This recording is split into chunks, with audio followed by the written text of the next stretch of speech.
Assalamualaikum warahmatullahi wabarakatuh. Ila hadrati sayyidina wa habibina wa syafi'ina Muhammadin sallallahu alaihi wasallam wa ila arwahi abaihi wa ikhwanihi minal anbiya'i wal mursalin salawatullahi wa salamuhu alaihi wa alaihim ajma'in wa ala ali kulli wa sahabati wal qarabati wa tabi'in wa tabi'it tabi'in bi ihsanin ila yaumiddin wa ila arwahi walidina wa muallimina wa dhawil huquqi alaina ajma'in wa khususan ila hadrati Syekh Abu Abdullah Husain bin Muhammad Nasir Al-Mas'udi Al-Banjari bisiril Fatihah. A'udzubillahi minasyaitonir rajim. Bismillahirrahmanirrahim. Alhamdulillahirabbil alamin arrahmanir rahim maliki yaumiddin iyyaka na'budu wa iyyaka nasta'in ihdinas siratal mustaqim siratal ladzina an'amta 'alaihim ghairil maghdubi 'alaihim waladdallin.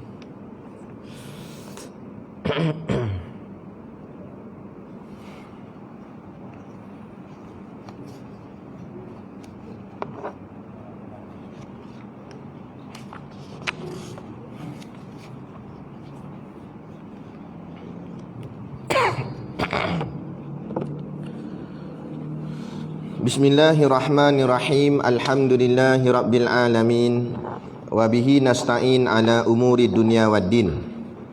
Wassalatu wassalamu ala asyrafil anbiya'i wal mursalin sayyidina Muhammad wa ala alihi wa ashabihi ajma'in. Ashhadu an la ilaha illallah wahdahu la syarikalah lahul mulku wa lahul hamdu yuhyi wa yumit wa huwa ala kulli syai'in qadir. Wa ashhadu anna sayyidana Muhammadan abduhu wa rasuluh.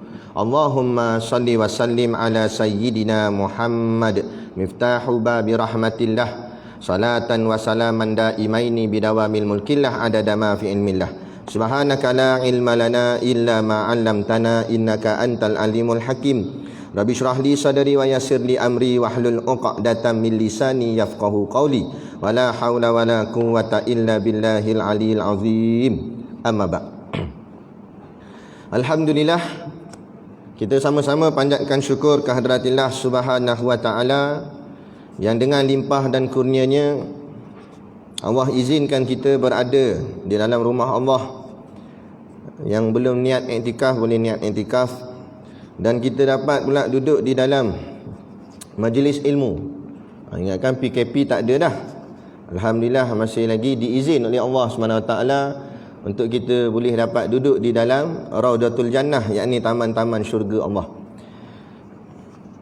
Dan moga-mogalah bukan hanya di dunia kita dapat duduk dalam taman-taman syurga, maka hari akhirat nanti Allah izinkan kita duduk dalam syurga yang sebenar nanti di hari akhirat, insya-Allah. Amin ya rabbal alamin. Bagi orang yang mencintai ilmu, mencintai rumah Allah, masjid, kan, bila dengar arahan perintah kawalan ni, yang digusarkan hatinya itulah kehadirannya boleh datang ke masjid dan untuk nak mengaji. Tapi bagi orang yang tak ada hatinya kasih pada bahagian akhirat ni, dia tak peduli dah. Dia tak kisah waktu yang dia kisah, PKP lagi aku kerja boleh tak? Dia fikir sibuk kerja dia. Jadi moga-moga hati kita ni Allah tetapkan bahagian mengingat akan akhirat. Bukan langsung tak ingat dunia, ingat agak dunia, nak makan apa pun kita fikir juga. Tapi makna kata lebihlah yang kita prihatinkan ialah soal akhirat kita, insya-Allah. Jadi yang saya hormati pengerusi masjid dan seluruh saf kepimpinannya, para imam, para bilal, tok-tok siap yang tak dapat kita nak sebutkan namanya satu persatu, yang amat-amat disanjungi para asatizah, alim-alim ulama, tuan-tuan guru, ustaz ataupun ustazah yang hadir pada malam ni, mohonlah ditegur kepada hamba yang fakir dalam bidang ilmu ini sekiranya apa yang disampaikan dan dikongsikan ada salah dan silapnya. Yang kita kasihi ayah-ayah, ibu-ibu, pemuda-pemudi muslimin dan muslimat yang dirahmati Allah sekalian. Baik, kawasan kita kawasan hijau dah, maknanya 40 orang lah kan. Tapi tak sampai 40 saja. PKP ke tak PKP tak sampai ke 40. Tak apalah, berskala kecil lah ni. Baik, kita sambung muka surat 13 kan, bermula tempat ambilnya. Qala al-muallifu rahimahullahu taala Wa nafa'ana wa iyyakum bi ulumihi fid daraini amin ya rabbal alamin. Kata pengarang kitab, bermula tempat ambilnya ilmu ini iaitu daripada Quran dan hadis Nabi SAW dan ijma' ulama dan qiyas dan istishab dan istihsan dan istiqra' dan iktiran. Maka ini sekaliannya itu beberapa dalil syar'iyah ilmiah. Okey, baik. Jadi kita sambung ni bicaranya tentang ilmu fiqh. Ilmu fiqh. Ilmu fiqh ni makna kata ilmu yang melibatkan tentang hal-hal kelakuan zahir, hal-hal kelakuan ibadat kita. Apa-apa sahaja, tak semestinya ibadat juga. Makna kata apa-apa sahaja perbuatan kita tertakluk kepada perintah Allah. Tak ada satu pun perbuatan kita yang terlepas daripada perintah Allah. Tu maksud dia. Buatlah apa pun. Kita duduk ada hukum, berdiri ada hukum, jalan ada hukum, semua ada hukum. Pakai mask ada hukum, sembahyang jarak ada hukum, semua ada hukum. Hatta benda yang halu-halu kecil-kecil ataupun benda yang mungkin remeh-temeh, contoh buang air kecil, buang air besar pun ada hukum. Kerana apa? Kerana kita adalah hamba Allah, maka tak lari daripada segala perintah-perintah Allah. Dan perintah Allah tu terbahagi dua. Pertama, perintah suruh, iaitu taat, yakni wajib dan sunat. Yang kedua, perintah larang, perintah tegah, iaitulah maksiat, yakni makruh dan juga haram.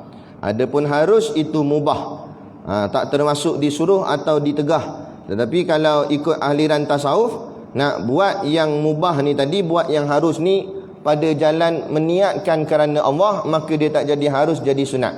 Contoh makan dan minum tu hukumnya asal dia harus, kan? Makan ni harus, takkan wajib kot makan, kena makan je tak berhenti, berhenti dia haram. Jadi makan harus, makan pun tak apa, tak makan pun tak apa.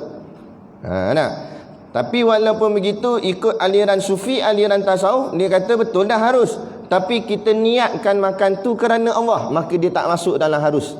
Jadi dia berubah hukum jadi masuk dalam sunat. Sebab bila apa saja buat kerana Allah jadi sunat. Apa makna sunat? Maka makna kata boleh pahala. Jadi sampai ke makan pun boleh pahala. Jadi sebab itulah kita baca inna salati wa nusuki wa mahyaya wa mamati lillahi rabbil alamin. Sesungguhnya solatku, ibadatku, hidupku dan matiku hanyalah kerana Allah seru sekalian alam. Maknanya bila kita buat apa pun semua kerana Allah, semua jadi ibadat, semua jadi pahala. Bertepatanlah dengan ayat wa ma khalaqtul jinna wal insa illa liya'budun. Taklah aku jadikan jin dan manusia melainkan mereka semua ni nak jadi hamba kepada aku. Maksud jadi hamba ni semuanya jadi ibadat apa saja kita buat. Jadi kita nak macam tu.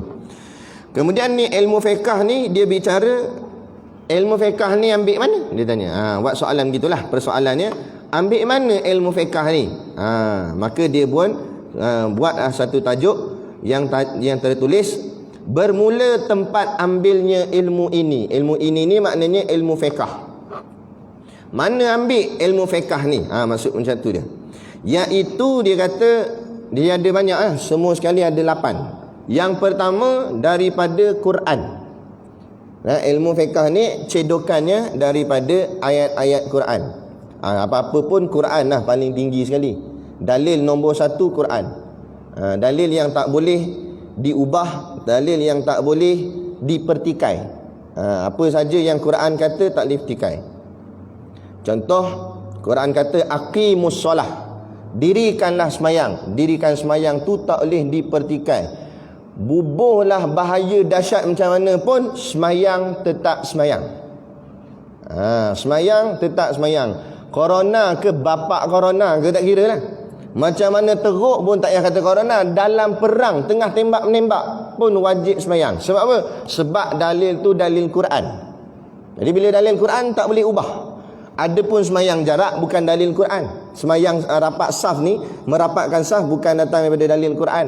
Jadi yang tu boleh kita adjust. Adapun yang mana disebut dalam Quran jelas tu tak boleh adjust. Lepas tu mufti dia bijak dah lah dalam mengeluarkan fatwa hukum. Dia tahu mana yang boleh ejah, mana tak boleh ejah. Yang tak boleh ejah, dia jangan ejah. Tak? Tu. Macam kereta lah juga, kan? Benda boleh ejah benda. Spoiler, skirting dia.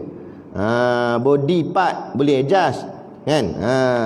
Tapi nak ejah, tak nak boh minyak petrol, nak boh minyak sawit. Tu tak boleh ejah tu. Nampak? Bubuh jam terus kereta. Yang bahagian tu ada bahagian boleh adjust, ada bahagian tak boleh adjust. Samalah juga. Makna kata dalam bab agama kita ni, Quran tak boleh buat main-main, tak boleh buat lebih kurang. Itu dalil ataupun hujah atau sumber ilmu fiqh yang pertama daripada Quran. Yang kedua, dan hadis Nabi SAW.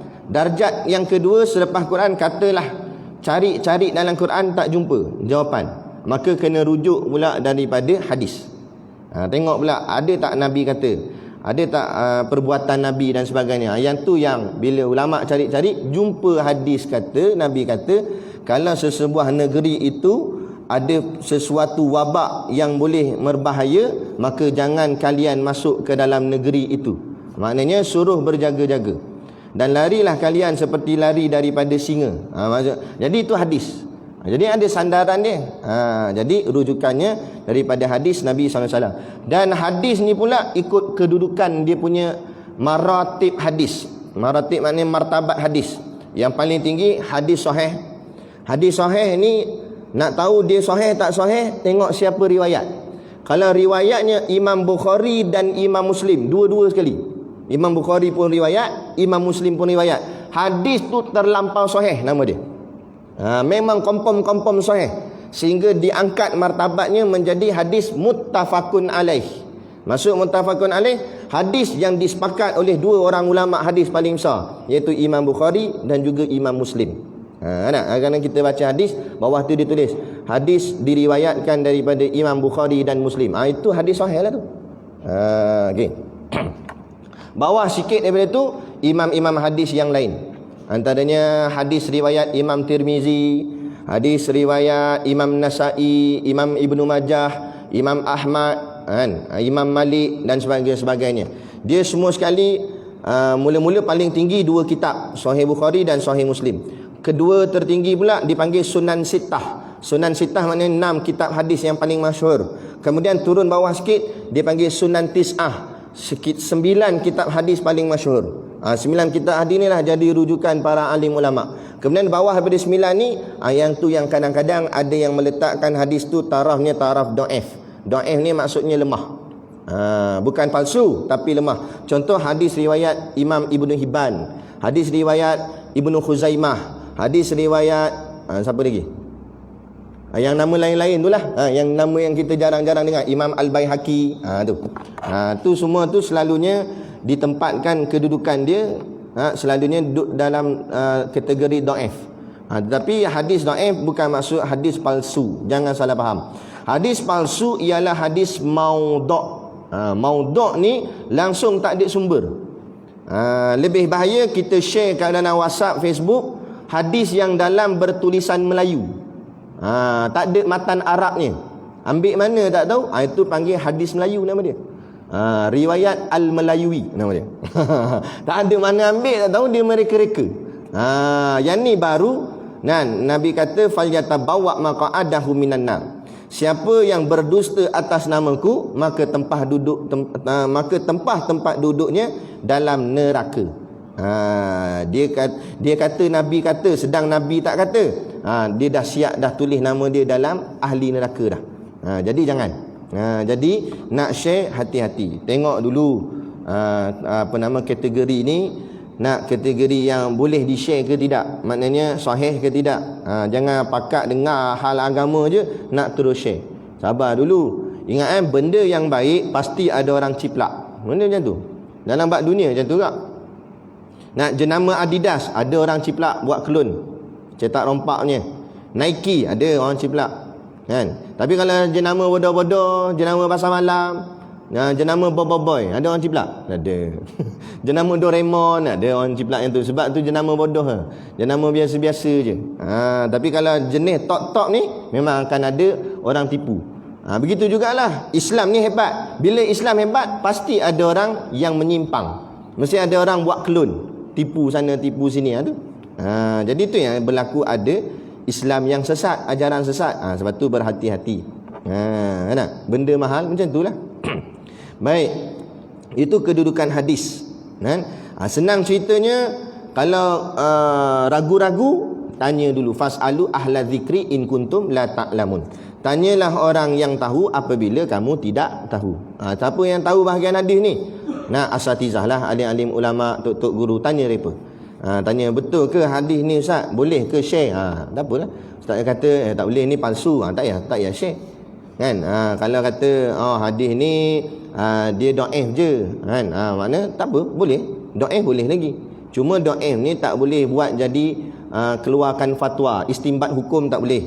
Kalau hadis dhaif nak jadikan hujah untuk kita nak terbitkan satu hukum, tak boleh sebab tarafnya lemah. Tapi untuk fadailul amal, untuk kegunaan amal harian kita boleh. Contoh, siapa yang sembahyang dalam keadaan bersunnah Nabi, contohnya berserban, maka digandakan pahalanya sebanyak 70 kali ganda. Hadis tu dhaif. Nak bahagian amal boleh, tak ada masalah. Amal kalau betul kena untung, tak betul tak ada masalah, kan? Bukan dosa pun. Jadi tapi nak buat fatwa hukum wajib pakai serban sebab dalilnya ini, yang tu tak boleh. Sebab dalil tu tidak kuat. Tu cerita dia. Boleh tak? Baik, jadi itu maknanya, dan hadis Nabi SAW. Dan lagi yang ketiga, ijma' ulama. Yang ketiga, ijma' ulama. Apa makna ijma'? Ijma' maknanya kesepakatan. Dia ada satu lagi bahasa, dipanggil ittifaq ulama. Itu pun makna sama tak? Maknanya ulama sepakat. Sepakat maksud macam mana? Yang dimaksudkan sepakat di sini ialah sepakat ulama fiqh. Empat mazhab sama. Ya, mazhab Maliki, mazhab Syafi'i, mazhab Hanafi, mazhab Hanbali, empat ni sama. Bila sama tu dipanggil ijma' ulama. Tu panggil ijma' ulama. Tapi kalau daripada 4 mazhab ni, satu kata lain lagi 3 kata sama, itu tak masuk dalam ijma'. Itu tak dikira sepakat. Itu baru dikira majoriti, ataupun kita panggilnya ada khilaf. Ada khilaf, ada pandangan yang kuat, rajih, ada pandangan yang lemah. Jadi mana pandangan yang 4 mazhab kata haram, itu dikira kita kata sepakat ulama kata haram. Contoh apa sepakat ulama kata haram? Arak dan segala urusan dengan arak. Beli ke, jual ke, tolong letak ke, tolong angkat ke, semua pakat kata haram sebab 4 mazhab kata haram. Apatah lagi tolong bina bangunan, buat projek pula, kan? Tolong sign rasmi, nak bagi tanah bina kilang, tak kira dah siapa-siapa. Siapa yang luluskan tu kena sekali, kan? Terlibat kena.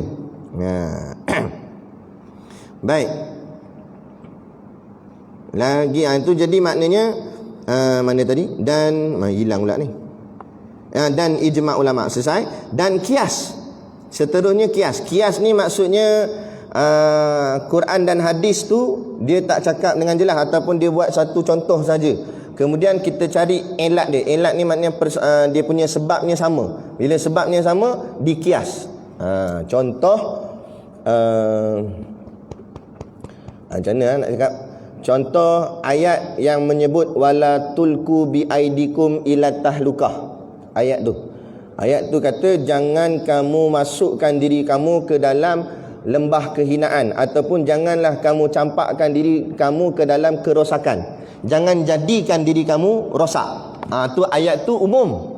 Kemudian ulama ambil ayat ni buat jadi dalil, kiaskan kepada apa-apa saja benda yang boleh merosakkan kita, pakai dalil tu. Contohnya apa? Takut nak sebut tu. Nak rokok. Memang tak ada dalil qat'i rokok. Innal haramu raqai, tak ada. Tak ada sebut terang-terang rokok tu haram. Tu yang ada orang petikai tu. Mana ayat Quran kata rokok haram? Mana hadis kata rokok haram? Memanglah tak ada. Tapi ulama kias daripada ayat Quran yang menyebut wala tulku bi aidikum ila talukah. Itu namanya kaedah kias. Tu kias dia kata tak boleh pakai. Pula tak boleh kata. Ni kitab ulama kata 4 sumber akidah ahli sunnah wal jamaah: Quran, hadis, ijma', qiyas. Tolak salah satu terkeluar daripada akidah ahli sunnah wal jamaah. Tak boleh tolak. Jadi walaupun dia qiyas sahaja, walaupun tak tepat ayat Quran sebut, tak tepat hadis sebut, tapi dia adalah qiyas daripada kalangan ulama, kena ikutlah, kena pegang. Itu cerita dia. Jadi biar faham. Jadi 1, 2, 3, 4 ni dia termasuk dalam sumber yang disepakati. Sumber yang disepakat. Maknanya semua 4 mazhab pakai 4 sumber ni. Tak kira lah mazhab Imam Malik ke, mazhab Imam Syafi'i ke, tak kira apa-apa mazhab 4 tu lah. Sebenarnya asalnya mazhab ni banyak. Dia ada mazhab Saidina Uthman, ada mazhab Saidina Abu Bakar, ada mazhab Saidina Umar, ada mazhab Sayyidatina Aisyah. Banyak mazhab. Mazhab ni maknanya aliran pemikiran. Itu panggil mazhab. Asalnya zaman dulu-dulu. Kemudian dikumpulkan, kemudian diringkaskan sebab terlampau banyak. Jadi akan menyebabkan masyarakat Islam akan datang bertambah pening, tambah pening. 4 mazhab pun saja dah pening dah. Jadi disimpul-simpulkan, tinggal masa tu tinggal 5. 4 mazhab yang biasa sekarang ni, satu lagi dipanggil mazhab Zahiriyah.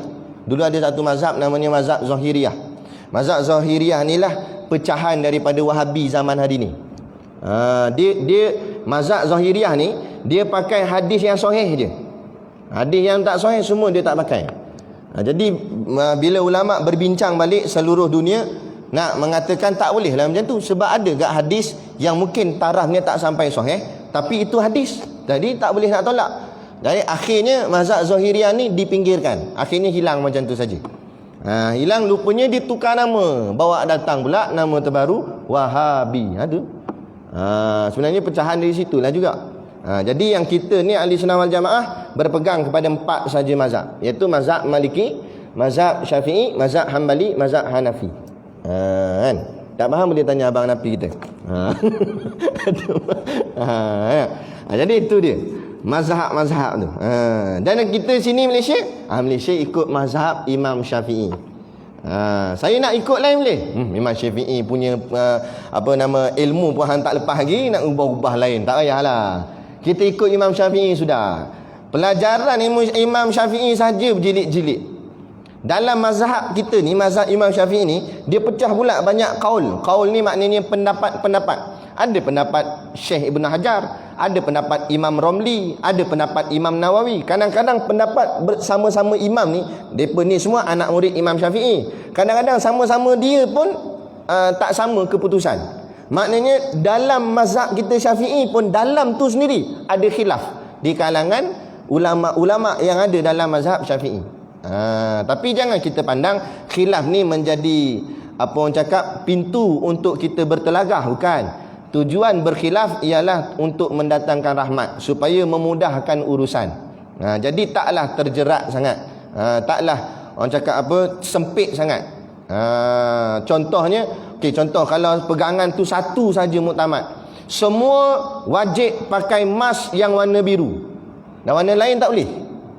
Jadi kan payah situ. Jadi begitulah maksud khilaf. Maknanya ada pendapat kata boleh pakai emas biru, ada pendapat kata boleh pakai emas warna lain pun boleh, kat warna pink pun tak apa, bunga-bunga pun tak apa, nak kain saja boleh kan. Pakai skop skop rumah punya tu, batu buat lubang sini tutup gitu, macam perompak punya pakai tu pun boleh juga. Tak kira nak pakai topeng gas apa semua tu dengan oksigen sekali buh belakang, tak kira. Jadi maknanya bila longgar macam tu mudah kita. Boleh nak pakai mana satu, nak apa. Macam itulah maksud mazhab. Bila ulama ni kata yang macam ni pun boleh, macam ni pun boleh, maknanya senang kita. Nak ikut ni boleh, nak ikut ni boleh. Itu tujuan khilaf. Tujuan khilaf supaya mudahkan kita umat untuk ikut ajaran agama. Ini bila ada khilaf mazhab, nak bergaduh. Bukan suruh bergaduh, kan, suruh berlapang dada. Itu. Macam soal kunut. Kunut tak orang cakap apa, tak ittifaq, tak sepakat antara ulama. Ulama yang Imam Hambali kata tak wajib. Kan? Memang tak disuruh, memang tak wajib pun, dan tak sunat dia kata. Kerana mazhab kita Imam Syafi'i sunat. Baca kunut sunat. Jadi khilafnya antara sunat dengan tak sunat. Sekati nak buat. Buat dapat pahala sunat, tak buat tak dapat apa-apa. Dah, tu je. Tak payah bergaduh. Ni bergaduh sebab baca kunut. Nampak? Tergolek-golek dah. Jangan gaduh pasal apa. Tu. Jadi benda-benda macam tu kita ra'i. Benda-benda macam tu kita ra'i. Tengok ada kita semayang belakang imam, tiba imam tu tak baca kunut. Tak payah mufarakah lah. Tak payah subhanallah, kunut. Nah. Ambil slipper kat luar tu ketuk atas kepala dia. Tak mengaji, yang tu lah dia. Tak ada masalah, biar sujud je lah. Dan bila kita rasa rugi aku kan, tak apa, tunggu imam bagi salam, kita nak buat sujud sahwi, tak apa. Tapi kalau imam tu buat sujud sahwi, kita tak buat sujud sahwi, batal kata Imam Nawawi. Sebab apa? Sebab tidak ittiba' ulama, tidak mengikut tidak ittiba' imam, tidak mengikut imam. Bila dalam semayang, orang paling besar ialah imam. Hatta dalam jemaah tu ada sultan. Sultan semayang belakang. Dalam perintah negara, sultan paling besar. Tapi bila masuk je dalam solat jemaah, imam lagi besar. Tak kira siapa pun kat belakang dia tu, semua jadi makmum. Kenapa jadi besar? Sebab bila imam gerak, baru digerak. Tu yang budak-budak sekolah, dia sembang-sembang pasal ayah dia kerja apa. Kata ayah aku kerja kan, dia boleh tahan kereta orang. Hui, kerja apa tu? Polis ni kata. Hebat kata. Ayah aku belah badan orang. Hui, apa tu? Doktor. Ayah apa tak power, ayah aku power lagi. Ayah aku dia buat apa semua ikut. Pun anak kawan yang lain tanya, dah ayah kerja apa? Tok imam. Tok imam tengok dia buat apa semua ikut. Dia Tok imam rukuk semua rukuk. Tok imam tunduk dia tunduk. Tu hebat. Nampak? Tapi hebat ketika tu je lah. Nampak? Sebab itulah bila imam habis sembahyang, masih lagi dipanggil majlis imam. Kena hormat imam. Sebab tu boleh imam baca wirid dengan nada yang kuat. Sebab tu majlis dia. Tak boleh ganggu. Jangan kita duduk tepi sana, kita zikir kuat lawan zikir tu imam. Tak boleh. Dikira tidak ada adab dengan tuan punya majlis. Sebab majlis tu adalah dipanggil majlis imam. Dia kena jaga adab. Tu. Orang dulu-dulu hormat sungguh tu imam. Hormat. Kan? Depa orang dulu-dulu pandang imam ni macam ulama dah. Kalau pandang imam macam ulama, pandang ulama tak tahu. Tinggilah nilai adab ni. Orang dulu tok imam pun ada kat jenis tok imam tu tua kan. Dia nak pergi masjid. Jadi jalan slow lah. Zaman dulu kan ada apa motor, jalan kaki tu je dengan tongkat, nak pergi ke masjid, nak pergi surau, nak pergi semayang. Jalan slow. Jadi ada kadang-kadang geng-geng muda ni naik motor. Bila dia nampak tok imam jalan ni, dia duduk belakang tok imam, tak berani potong kerana menghormati imam. Adab dengan imam. Tak potong, tunggu. Imam slow. Duk main break itu. Nampak? Imam masuk masjid, dia pun kau nampak angkat tayar depan. Tak apa dah. Sebab dah potong, dah selesai. Sebab apa? Hormat. Nak ceritanya zaman dulu adab tu tinggi. Zaman sekarang tak kira siapa dah. Tak payah kata tu imam dia langgar, ulama dia langgar, tok guru langgar kan. Cakap pun lebih kurang. Itu yang jadi masalah. Sebab apa? Sebab adab dah makin kurang. Baik. Selesai bahagian ijma' ulama dan juga kias. Jadi keempat-empat ni adalah sumber yang disepakati. Sepakat empat-empat imam mazhab semua pakai empat-empat ni, yakni Quran, hadis, ijma', kias. Kemudian bila sampai kat 5, 6, 7, 8 tu, itu berlaku khilaf di kalangan ulama. Ada ulama yang pakai, ada ulama yang tak pakai. Ada mazhab yang pakai, ada mazhab tak pakai. Gitu. Jadi berlaku khilaf. Khilaf pun kita bacalah sebab dia tulis dalam kitab kan. Jadi yang seterusnya, yang kelima, iaitu istishab. Istishab. Apa benda tu istishab? Istishab ni iaitulah menetapkan hukum yang telah ada dan ia tetap berlaku sampai sekarang kerana tidak ada dalil yang mengubahnya. Hukum tu dipakai sejak dulu sampai sekarang selagi mana tidak ada hukum lain untuk mengubahnya. Mana selagi mana tak ada siapa ubah hukum tu terus dipakai. Itu namanya istishab. Istishab. Contohnya dia awak sini daripada hadis Nabi. Nak? Nabi kata ataupun yang ni yang mudahlah, al yakinu la yuzalu bisyak, kaedah dia. Yakin tak boleh membatalkan syak. Yakin tak boleh membatalkan yang syak. Contoh, kita masuk masjid, tiba-tiba datang ragu. Aku dah ambil uduk ke belum? Aku dah ambil uduk ke belum? Jadi kita kena nilai balik. Nah, kita ni ada tak benda yang menyebabkan wuduk kita batal? Kita ingat tu je. Kalau rasa tak ada benda yang menyebabkan wuduk kita batal, maka dikira wuduk tu ada. Sebab apa? Sebab yakin wuduk tu ada, memang yakin lah. Ragu tu datang kemudian, jadi ragu tu tak boleh pakai. Contoh lagi, ragu semayang kita berapa rakaat? 1 ke 4? 1 ke 4? Jarang orang nampak ragu 1 dengan 4. Selalunya sebelah-sebelah lah, 1 atau 2 atau 3 atau 4. Selalunya ujung-ujung 3 ke 4, 3 ke 4. Jadi kalau antara 3 dengan 4, mana kita yakin? Mesti yakin tu 3. Maka ulama kata ambil yang yakin. Yakin maknanya ambil 3. Sebab 4 tu yang ragu. Yakin 3, 4 tu ragu. Jadi buang ragu, ambil yang yakin 3. Walaupun dia dah buat 8 sebenarnya. Asyik ragu je. Asal nak habis, ragu lagi. Payah dia ni. Nak? Baik, tu cerita dia. Jadi itulah makna istishab. Ini satu kaedah usul fiqh. Sebenarnya ni perbicaraan dia, perbicaraan ilmu usul fiqh. Dia ada 2 ilmu, satu fiqh, satu usul fiqh. Lain-lain. Ilmu fiqh ni yang kita mengaji ni lah, cara sembahyang, perkara membatalkan solat, itu fiqh. Ilmu usul fiqh, ilmu yang nak cari mana dalil kata macam ni, macam ni, macam ni. Contoh, perintah sembahyang, mana dalil sembahyang? Itu namanya ilmu usul fiqh. Cari dalam ayat Quran ke dalam hadis, apa dalil kata sembahyang tu wajib? Dalil tu. Cari dalil, itulah namanya usul fiqh. Adapun kita mengaji fiqh, tak payah bicara soal dalil. Kita dengar je lah ustaz kata sembahyang wajib, yakni rukun-rukunnya begini, begini, begini. Kita pun catik, angguk balik buat. Itu namanya ilmu fiqh, belajar sahaja. Tapi ilmu usul fiqh mengkaji hukum-hukum tu macam mana boleh datang. Itu ilmu usul fiqh. Salah satu kaedahnya inilah kaedah istishab nama dia. Kemudian lagi istihsan. Istihsan ni pula saya pun rujuk kitab usul fiqh ni. Istihsan ni maknanya meninggalkan hukum yang ditetapkan pada suatu peristiwa berdasarkan dalil syarak menuju hukum lain dari peristiwa itu juga kerana ada satu dalil syarak yang mengharuskan untuk meninggalkannya. Dalil yang terakhir disebut sandaran istihsan. Baik, contoh ada 2 dalil.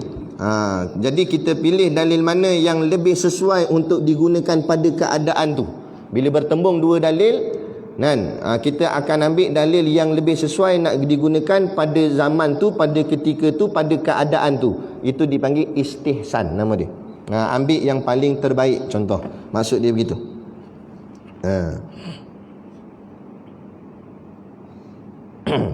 Contoh istihsan dari segi ayat Quran. Dari segi hadis. Contoh dari segi hadis, Nabi kata man akala nasiyan wa huwa shaimun falyutimma saumahu fa innama at'amahu Allahu wa saqah. Contohnya Nabi kata sesiapa yang makan kerana terlupa sedang dia berpuasa, dia puasa, lepas tu dia termakan, maka kata Nabi hendaklah dia menyempurnakan puasanya, teruskan berpuasa. Dan yang makan tu macam mana kira? Kerana sesungguhnya Allah telah memberi dia makan dan minum pada hari itu. Orang panggil rezeki. Itu istihsan. Istihsan tu memandang baik. Maknanya kalau ikutkan makan dan minum, salah lah sebab dia sedang puasa. Tapi memandang baik makanan dan minum tu kerana dia terlupa, kerana Allah yang bagi dia makan minum. Tapi terlupa sungguh, jangan buat-buat terlupa. Dah ngap-ngap senyap, kenyang kat 4 pinggan roti canai. Terlupa. Tu bukan terlupa, ambil pinggan ketuk atas kepala. Tu bukan terlupa sampai 4 pinggan terlupa. Terlupa ni baru suap, 1 suap, 2 suap baru teringat. Tu baru panggil terlupa. Siap tambah kuah tu kan terlupa.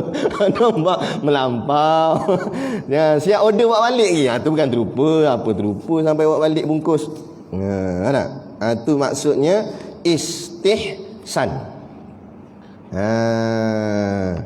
Contoh lagi, tidak sah jual salam atau tempahan jika dikiaskan dengan akad jual beli, kerana benda yang diakadkan belum wujud ketika akad. Ekoran jual perlu dalam masyarakat, jual salam perlu dalam masyarakat. Ulama mengira baik dan harus hukumnya. Contohnya lagi, kalau ikut asal hukum jual beli, dia kena ada akad.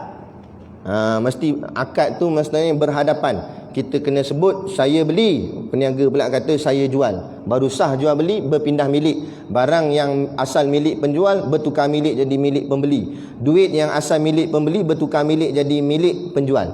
Baru sah, orang cakap apa? Tukar milik tu sah. Dengan lafaz akad, saya jual, saya beli. Itu asal-asal hukum muamalat, hukum jual beli. Kan? Tetapi bila zaman kita mutakhirin ini, kadang-kadang ada urusan jual beli yang tak boleh nak melafazkannya dengan lafaz saya jual, saya beli ni. Contoh, kita beli air tin dekat mesin, orang panggil mesin gergang. Tahu mesin gergang? Bila masuk duit, gergang dia jatuh. Tu panggil mesin gergang. Mesin air tin tu, dah mana ada orang tu. Kita pun ambil air, kata saya beli nah. Kita tunggu bila dia nak jawab ni. Dah dia tak akan jawab. Nampak? Sampai terbaring lah situ, tak ada siapa nak jawab. Jadi sini ulama memperhalusi masalah ni. Maka pandangan moden mengatakan boleh urusan jual beli sebegitu, dengan syarat ada peraturan-peraturannya lah. Maknanya kata orang tak boleh ambil sesuka hati. Maknanya dia kena masuk duit dulu, batu baru benda tu keluar. Jadi dengan peraturan begitu, itulah menunjukkan bahawa berlaku akad jual beli antara dia dengan mesin. Nampak? Tu cerita dia. Jadi inilah kaedah-kaedah yang disebut sebagai istihsan. Tu. Maknanya kata mungkin payahlah nak bagi kita nak hadam benda ni. Nak ceritanya inilah kaedah ulama. Paling tidak pun bukan nak suruh faham betul-betul apa tu istihsan istihab ni. Paling tidak kita faham kerja ulama tu susah. Apa kata tu? Supaya apa? Supaya kita sedar kita dengan ulama tak setaraf. Bila kita sedar kita dengan ulama tak setaraf, baru tidak ada nak mempertikaikan ulama. Ini ramai orang pertikai ulama. Ingat senang-senang ke jadi ulama, nak keluar hukum dan sebagainya, kan? Saya buat contoh, tak payah kata nak keluar hukum, nak letak baris kat Quran pun payah dah, kan? Macam mana boleh jadi a'udzu? Asal perkataan bukan a'udzu, a'udzu asal sebenarnya. Tu dengan makna aku, ana. Asalnya awaza, fi'il madi, tukar jadi fi'il mudhari'. Jadi jadilah dia a'udzu, dia punya wazannya. Tapi sebabkan waw tu masuk dalam huruf ilat, jadi orang Arab payah nak menyebutnya, maka ditukar barisnya, yang ain pergi waw, waw pergi ke ain. Jadilah a'udzu. Gitu. Kita benda ustaz ni merepek. Itulah dia ilmu. Itu kalau yang tu pun tak boleh nak faham, jadi tak payahlah kita nak tikar. Ambil mana sembahyang jarak Ada kan? Sibuk dia nak marah orang sana orang ni. Ini ulama, kan? Bukan ahli mamak ya kita nak tikai. Mamak, ni apa pasal roti canai masin? Boleh tikai dia ahli mamak je. Ini ulama, kan? Kerja dia ni keluarkan dalil hukum. Cuma macam beberapa ustaz-ustaz yang viral kat WhatsApp tu, bukan dia petikai, tapi dia timbulkan satu persoalan. Sampai bila kita nak semayang jarak? Bukan petikai, dia tak petikai hukum. Dia tahulah hukum ni ulama dah cari daripada Quran, hadis dengan kaedah usul fiqh dan sebagainya, dengan kealiman mereka. Cuma kita tertanya-tanya, sampai bila kita masih lagi nak semayang jarak, sampai bila kita tak boleh nak bersalaman, gitu je. Bukan satu bentuk pertikaian, satu bentuk pertanyaan, sampai bilakah keadaan norma baru ni masih lagi dikekalkan. Kerana khawatir, takut hilang dah kelazatan solat rapat-rapat, hilang dah kelazatan bersalaman antara sahabat. Lazat dia tu hilang, dia punya roh dia tu, hikmah dia tu hilang. Takut yang tu. Dia tak boleh semayang jemaah kat masjid, ada sekatan berapa orang. Jadi Masjid masa sebelum PKP buka pun orang dah tak ramai, kena sekat pula, takut lagi-lagi orang tak ramai lagi. Hati orang dengan masjid pula makin jauh. Takut yang itu. Jadi bukan pertikaian, cuma khawatir. Jadi itu yang timbul persoalan sampai bila.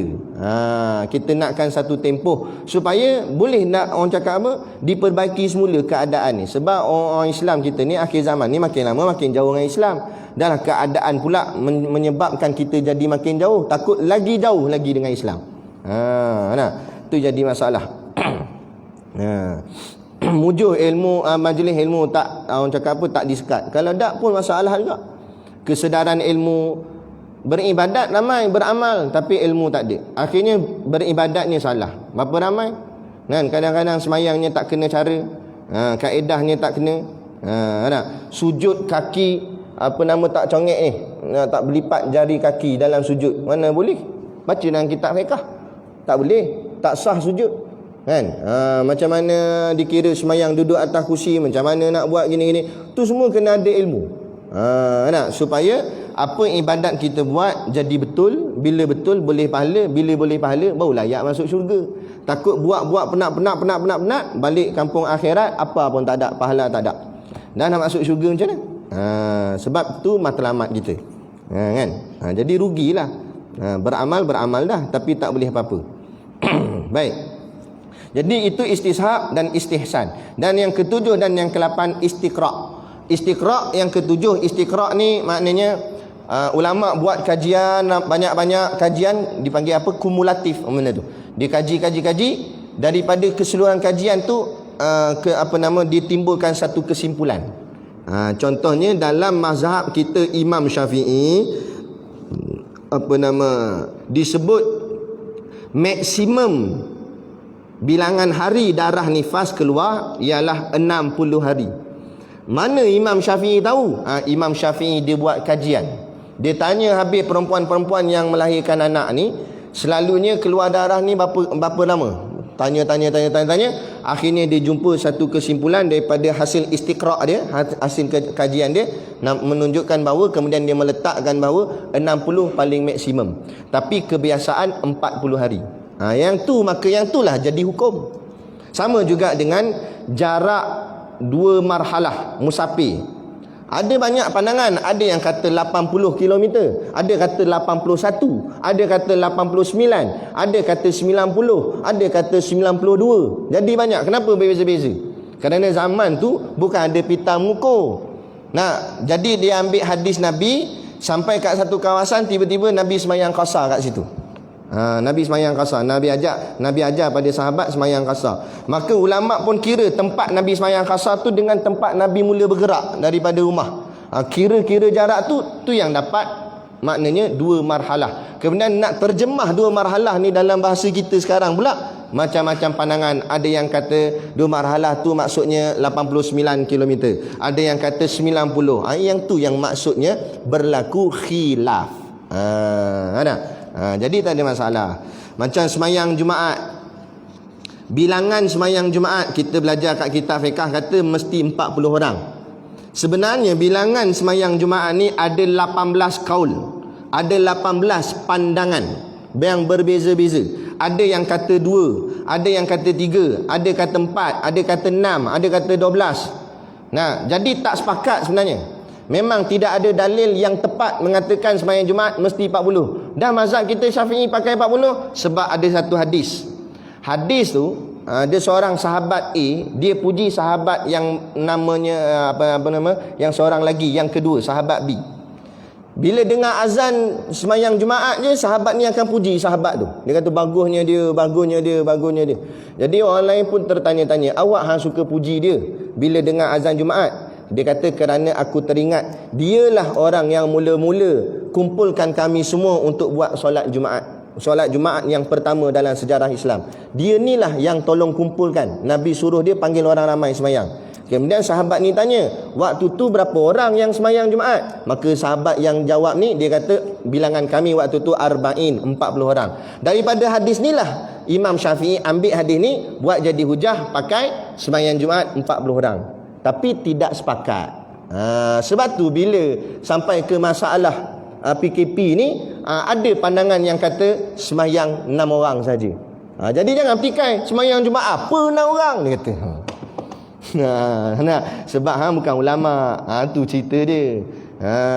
Kita sembang kedai kopi boleh lah kan. Ini sembang ahli-ahli ilmu. Mereka dekat rumah kitab berjilid-jilid, bertingkat-tingkat kitab kan. Ada satu orang syekh tu anak murid dia cerita kat saya, tok guru dia kat rumah dia kitab sampai siling.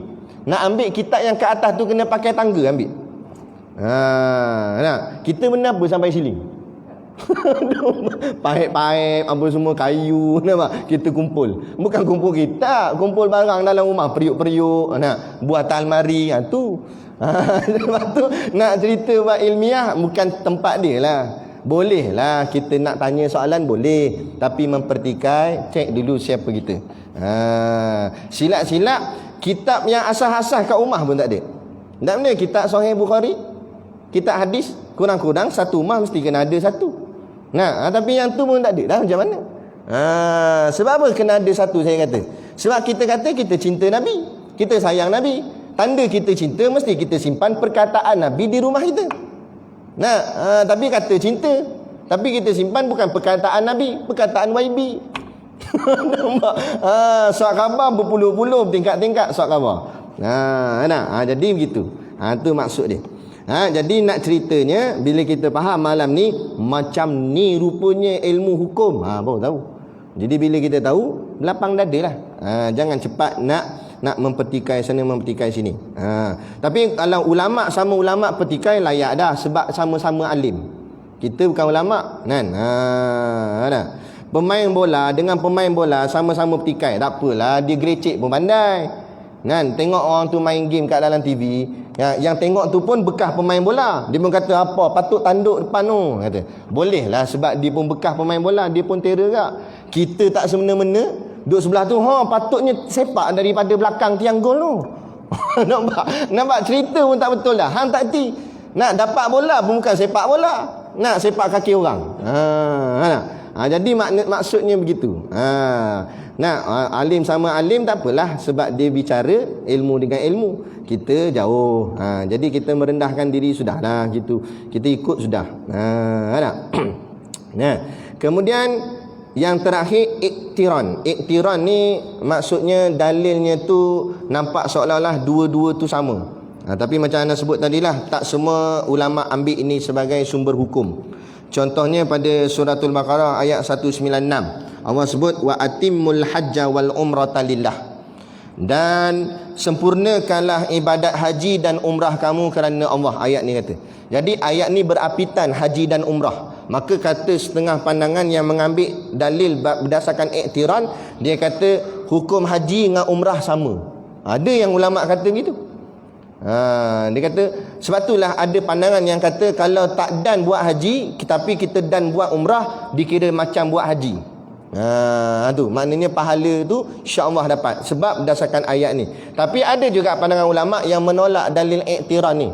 Makna dia kata pada ayat ni walaupun diletakkan perkataan haji dan umrah tu bersebelah, tapi bukan makna hukumnya mesti sama. Ada yang pandangannya tu. Jadi ini semua adalah barang khilaf. Nak ceritanya, nak mudah fahamnya pada kita bahawa barang ni ialah barang perbincangan di kalangan alim-alim ulama. Bukan nak suruh hafal semua ni, cuma nak bagi nampak gambaran macam mana yang dimaksudkan dengan ulama.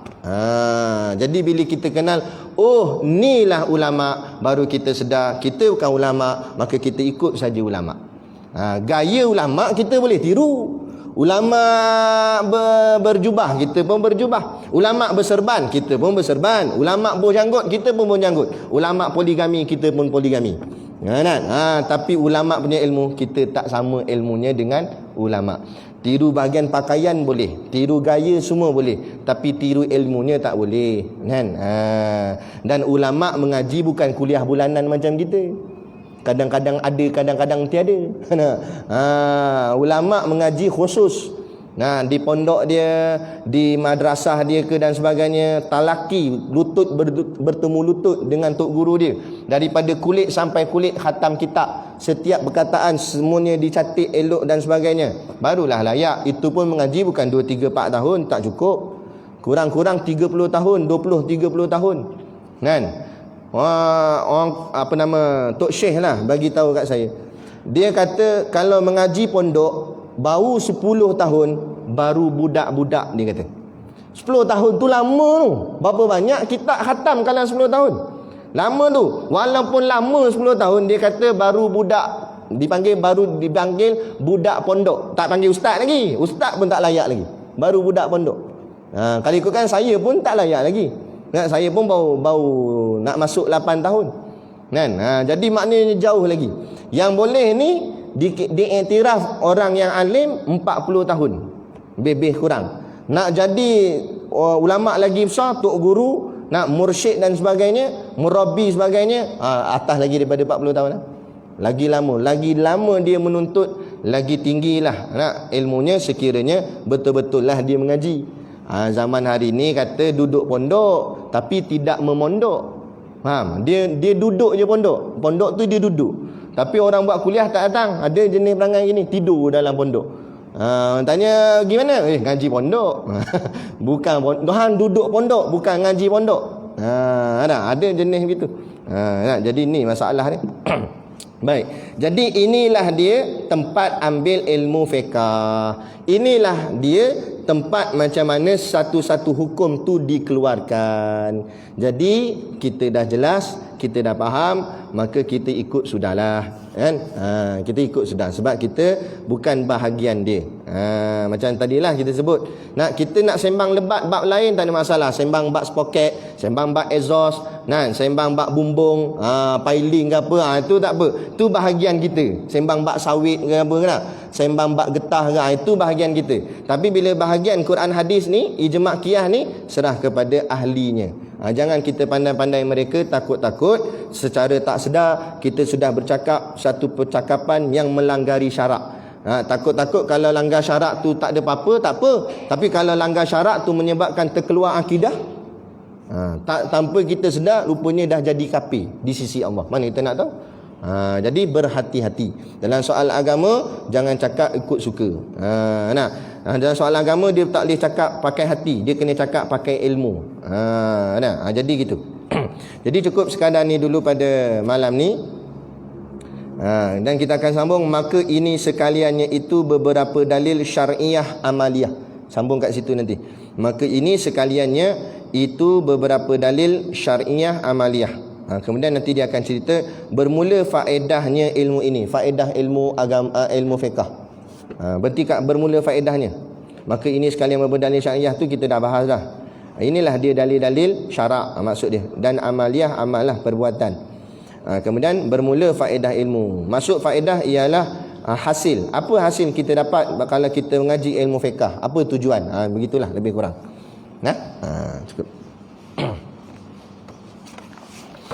Jadi macam biasa di luar sana tu ada sedikit produk perniagaan, cuma ada produk promosi, jualan hangat. Kita ada jual daging lembu. Lupalah harga dia. Macam ni setengah kilo 15, setengah kilo 15. Setengah kilo 500 gram lah, RM15. Siap perap ke? Nah. Macam tu je, siap goreng, siap semua. Siap lauk tu pun. Ada daging mentah lah. Kemudian tulang rusuk. Tulang rusuk. Bagi yang mana tak cukup tulang rusuk dia boleh. Tulang rusuk apa? Sebatang RM5. Kira batang. Batang RM5. Boleh lah. Pakat-pakat lah. Ini lembu ni bukan sebarangan lembu. Ini lembu pondok punya lembu. Lembu ngaji kitab. Nampak? Jadi insya-Allah ada berkat lah. Jadi pakat-pakat lah. Membeli sambil menderma untuk bantu sekolah pondok dan tahfiz Ustaz Siddiq Noor, untuk guru kita di tempat kita ni. Moga-moga dengan bantuan tuan-tuan semua kami dapat meneruskan pondok kami ini sehingga dapat melahirkan pelapis-pelapis ulama pada masa-masa akan datang, supaya esok walaupun kita mungkin dah tak ada dalam karyah Masjid Berwas, dah jadi karyah sebelah lain, kadah sana, kadah hujung sana tu, kat corner tu kan. Tapi masjid tetap diteruskan dengan majlis ilmu daripada hasil bantuan kita daripada pondok-pondok, sehingga budak-budak muda yang hari inilah akan bakal ganti tempat untuk meneruskan pengajian ilmu di tempat kita ataupun di seluruh tempat yang lain, insya-Allah. Nah, jadi pakat-pakatlah niat membeli sambil menerima. Wabillahi taufiq wal hidayah. Wassalamualaikum warahmatullahi wabarakatuh.